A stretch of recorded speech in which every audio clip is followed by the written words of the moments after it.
أو أكثرها التي نحتفظ بها عما جرى في 17 أكتوبر 61 هي لهذا المصور المسمى بإلي كاغو.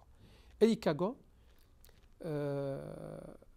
تحتفظ بصوره في مكتبة متميزة في باريس، وتحديدا هي اليوم في قلب جامعة نانتير، في مكتبة تسمى BDIC، مكتبة التوثيق المعاصر للتاريخ. والتقط صور فريدة من نوعها. لماذا؟ لأنها كانت تعبر عن وحشية القمع الاستعماري في بلد يتغنى بشعارات الديمقراطية في قمع المظاهرات السلمية. Il se trouve qu'au moment des événements du 17 octobre 61, j'étais dans mon bureau et le lendemain arrive dans mon bureau un certain Élie Kagan, qui était un photographe et qui passait ce jour-là par hasard sur les grands boulevards et qui a vu des milliers et des milliers d'Algériens qui défilaient pacifiquement pour réclamer plus de liberté. Vous savez que le préfet Papon avait à l'époque interdit aux Algériens de sortir après 20 heures. Ils venaient de Nanterre, ils venaient des banlieues, mais ils venaient de Paris aussi. Et les CRS et la police, sur l'ordre du préfet de police Maurice Papon, matraquaient. Et Kagan a pris des photos et est venu me voir personnellement en me disant, tu sais, voilà je le connaissais puisque je l'utilisais, voilà les photos que j'ai pu prendre, il n'y a pas beaucoup de journaux qui veulent les prendre, ils ont peur d'être saisis, et puis comme c'est encore la guerre d'Algérie, ils ne savent pas très bien comment les choses vont se passer, quelle va être la réaction de la population française.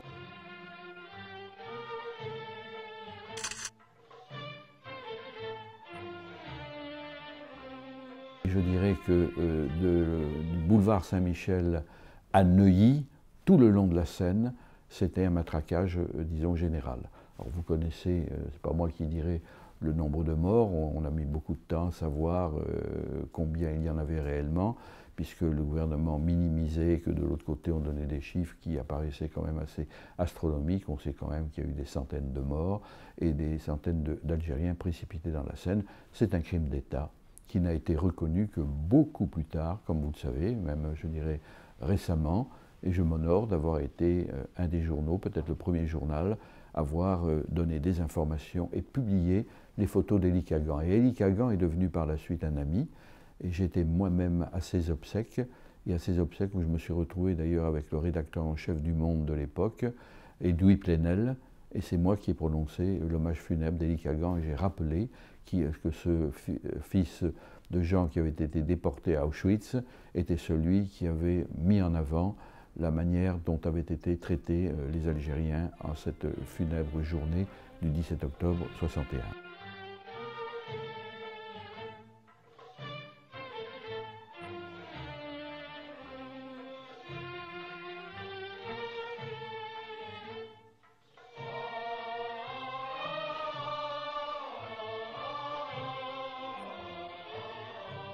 Bah, j'ai joué du culot, un panier à salade avec un gradé à côté. Il y avait d'autres flics ou CRS à côté. Je suis allé carrément le voir en levant les bras, en lui disant « Mais qu'est-ce qui se passe? Il y a un hold-up, il y a une émeute, quoi hein ?» Et le type, comme en me regardant, il s'est dit « Celui-là, c'est pas un Algérien. » Il me dit « Où vous allez ?» Bah, je lui ai dit « Écoutez, je rentre chez moi. » Comme si j'étais à 30 mètres de là.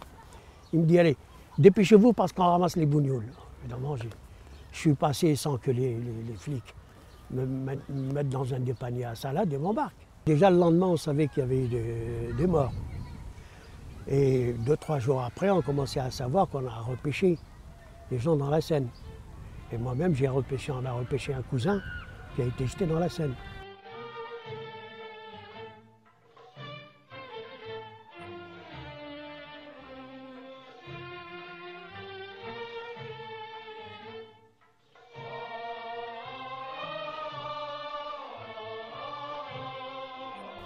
Quand la manifestation du 17 octobre a été décidée, il y avait déjà quelques mois que le comité fédéral avait constitué ce qu'on a appelé la section des femmes, puisqu'ils avaient vu qu'avec Déjà, les femmes rouspétaient de ne pas être dans les structures. On n'était ni dans les cellules, ni on était responsable, ni rien du tout. Et on faisait le boulot.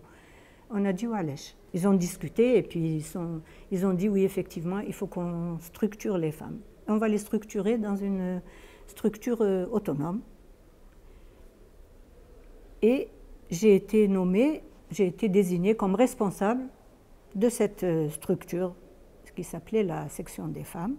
Au début, elle s'est constituée avec le noyau des permanentes, comme je dis, les femmes de l'ombre. Et puis, elles avaient des directives spéciales. Enfin, il y a tout un travail qui a été fait. On a fait un programme en direction de cette structure des femmes, de cette section des femmes. Il y avait des responsables et elles devaient faire le travail comme l'organisation s'est faite au début, c'est-à-dire organiser au début des groupes et ensuite en vue de les structurer après comme à l'image des hommes. La deuxième phase, le lendemain, le 18, c'était les commerçants. Le 19, c'était les femmes. Les femmes qui doivent sortir cette fois-ci dans toute la France, toutes les militantes et les femmes doivent sortir, y aller parce que l'organisation, quand on a reçu ces instructions, nos responsables, ils ont prévu des arrestations, des massacres, pas de celle de l'ampleur qu'on a vécue. Hein. On a pensé aux morts, à quelques-uns, une dizaine, etc., mais pas à l'ampleur que nous avons connue jusqu'à présent. Donc le troisième, dans toutes les femmes, au niveau de la France complète, ils doivent se présenter devant les commissariats, devant les prisons, devant les casernes, avec des slogans « Libérez nos époux, libérez nos frères, libérez », c'est pour ils savent qu'il y aura beaucoup d'arrestations. Mais quand il y a eu le 17 octobre, j'ai eu à répercuter la directive de la manifestation en direction des femmes qui étaient des militantes qui étaient déjà responsables de groupes de femmes pour qu'elles organisent, pour qu'elles disent à ces femmes, elles les informent et qu'elles les organisent et qu'elles leur expliquent comment il fallait participer d'abord au 17 octobre et ensuite pour le 20 octobre. Le 20 octobre, c'est la section des femmes qui a animé. Mais bien sûr, tout ça a été contrôlé et dirigé par le comité fédéral. C'est pas moi, j'étais pas chef, hein. J'étais responsable, un lien entre le comité fédéral et les femmes qui militaient déjà. Donc, et celles qui militaient déjà ne participaient pas, ne devaient pas participer aux manifestations, toujours le même principe, protéger l'organisation. Dans le choix de l'organisation de la manifestation, il faut bien se rendre compte qu'on est dans une organisation révolutionnaire clandestine et que la Fédération de France repose sur des cadres. Et sa grande difficulté, c'est de former des cadres puisque la durée de vie entre guillemets d'un cadre est de quelques mois puisqu'ils sont très vite arrêtés. La Fédération de France va interdire à ces cadres de manifester. Ceux qui ont des responsabilités importantes n'ont pas le droit de manifester. Les militants vont manifester. Tout ça pour préserver en fait la structure et l'organisation. Quand on veut faire une manifestation globale, une manifestation générale, une manifestation qui frappe l'opinion, il ne faut pas qu'en contrepartie, on risque de perdre toute la structure. Là, ce serait un échec. Il faut éviter de... Parce que si votre structure disparaît, on ne peut pas dire que ce soit une réussite. Là, donc avec les ordres qui ont été donnés, bien sûr, on s'attendait à des arrestations, mais on savait parfaitement que la structure n'allait pas être détruite. La directive qui est venue, premièrement, les responsables permanents ne doivent pas faire partie de la manifestation. Les permanents, je dis bien permanents, ceux qui travaillent que pour l'organisation. Ils ne travaillent pas dans les usines, ça veut dire les permanents, on touche une permanence. Le chef de région, il y a même des chefs de secteur, super secteur permanents, quelques-uns, mais les chefs de région, les chefs de zone, des super zones, des wilaya ne doivent pas participer aux manifestations. Ils doivent rester chez eux et surveiller à partir de chez eux par le biais des Français du réseau Janson, avec lesquels nous étions en contact. C'est eux qui nous ont rapporté les informations de l'extérieur, qu'est-ce qui se passe, chacun dans son quartier.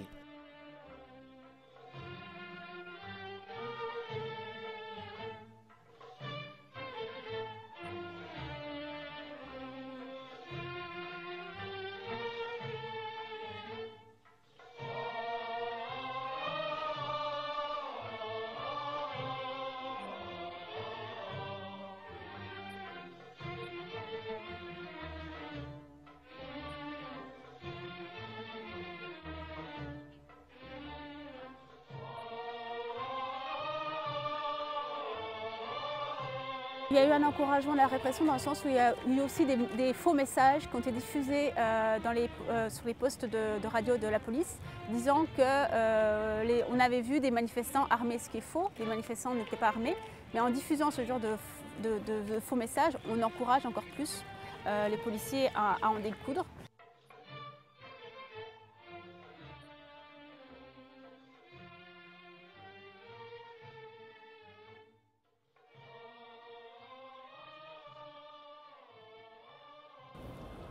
La haine, on la rencontrait beaucoup plus à l'état brut, je dirais, dans les forces de police. Il y a eu en octobre 61 une volonté de vengeance à l'égard de toute une population. Toute une population repérée en fonction de l'apparence physique, en fonction de l'idée que les policiers se faisaient de l'Algérien. Ce qui fait, je vous le rappelle, qu'il y a eu de nombreux Marocains qui ont été aussi victimes, des Tunisiens et d'autres. Ces crimes ont été commis en fonction de l'apparence physique des gens. Et ces crimes ont été commis avec, à mon sens, comme moteur la haine raciale. Ces messieurs-là ils étaient prêts à sacrifier toute la France pour que l'Algérie reste française. Ils n'avaient pas encore compris la phrase de Gaulle, un assez avec la marine à voile. Hein. Ils ne savaient pas, pour eux, l'Algérie est française, hein. Du moins pour eux, la terre est française. Et les Algériens ne le sont pas. Le préfet avait la possibilité d'interner tout suspect. Vous savez, le mot suspect, c'est vraiment très large.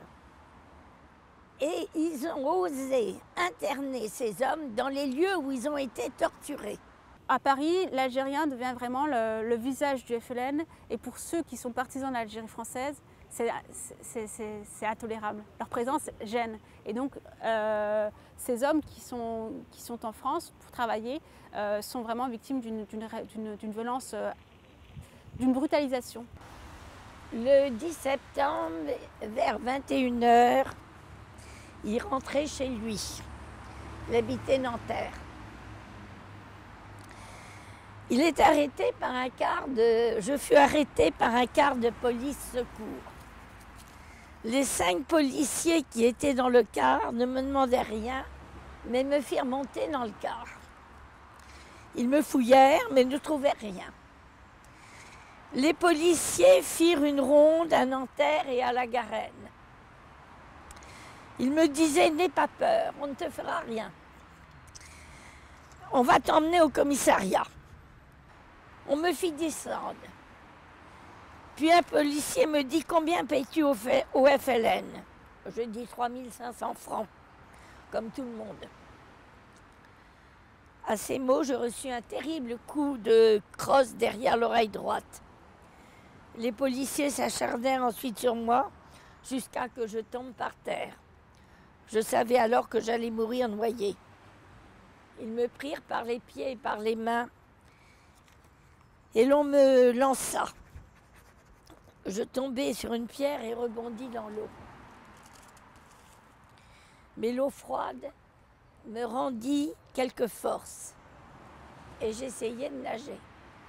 Et il a fini par arriver dans notre cabinet d'avocat où il nous a raconté toute son histoire. On l'a porté plainte, on lui a fait porter plainte, évidemment, il fallait du courage, vous savez, pour ces hommes. On lui a fait porter plainte au procureur de la République.